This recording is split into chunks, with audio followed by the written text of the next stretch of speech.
au cours de ce débat. Merci, Monsieur Fontana. Je donne la parole pour 4 minutes à Madame Guillaume. Merci, Monsieur le Président. C'est avec moi aussi une certaine émotion que j'aborde le débat aujourd'hui. Cela fait en effet plus de 2 années que nous travaillons au sein du Parlement de manière à la fois acharnée et offensive à la création d'un fonds asile, migration et intégration. Je m'associe à cet égard aux propos qui ont été formulés par mon prédécesseur en remerciement à l'égard des rapporteurs fictifs qui nous ont accompagnés et de l'équipe de LIBE qui nous a également accompagnés tout au long de ce travail. À l'issue des négociations sur le fonds asile, migration et intégration, nous pouvons dire qu'avec ce nouvel instrument financier, l'Union européenne et ses États membres sont dûment équipés pour répondre de manière aussi bien solidaire que responsable aux défis de plus en plus transnationaux auxquels l'Europe continuera d'être confrontée au cours des 7 prochaines années. Dans l'élaboration du cadre financier pluriannuel pour la période 2014-2020 en matière de politique relative aux affaires intérieures, il était indispensable de mener un intense travail de simplification des anciens instruments de dépenses et d'œuvrer dans le sens d'une plus grande flexibilité, notamment pour répondre aux questions d'urgence. L'expérience a en effet montré que la diversité et la fragmentation des règles qui régissent les programmes de dépenses avaient souvent été perçues comme inutilement complexes et difficiles à mettre en œuvre et à contrôler. Créer des fonds européens pour l'asile et l'intégration des migrants est une bonne idée, encore faut il pouvoir y avoir accès. De nombreuses organisations non gouvernementales ont par exemple fait valoir que les retards dans les procédures de paiement les ont mises souvent en difficulté, les obligeant souvent à contracter des crédits auprès des banques ou bien pire encore mettre la clé sous la porte. J'ai donc accueilli très favorablement la nouvelle dynamique de simplification et de rationalisation suggérée par la Commission dans sa proposition de novembre 2011.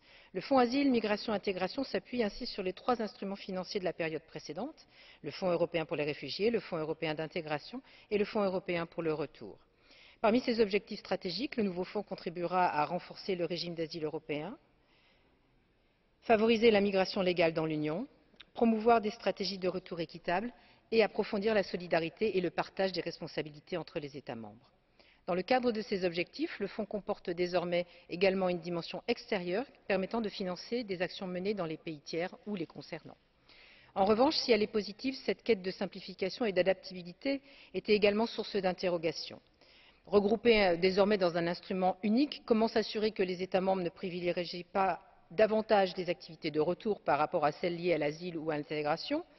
Comment permettre également une participation effective de toutes les parties prenantes, entre autres les autorités locales et régionales, ainsi que la société civile, dans la programmation, la mise en œuvre et l'évaluation des différentes activités menées?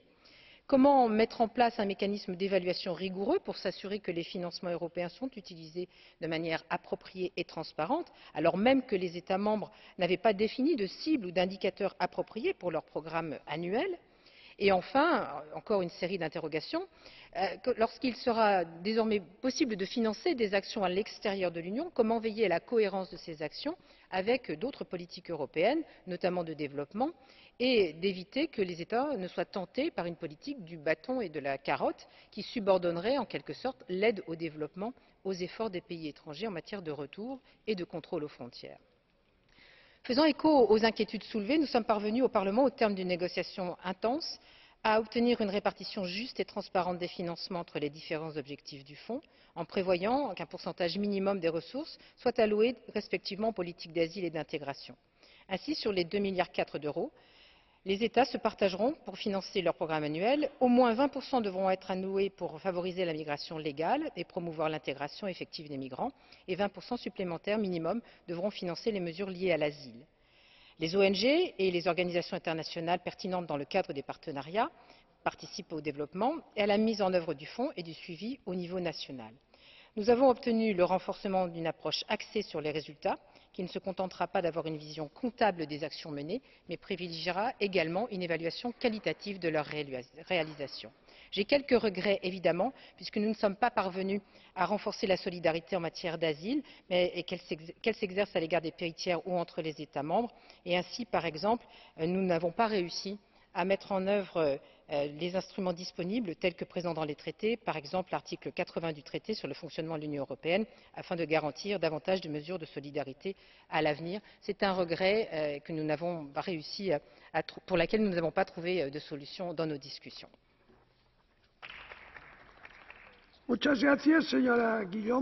Merci beaucoup, Madame Guillaume.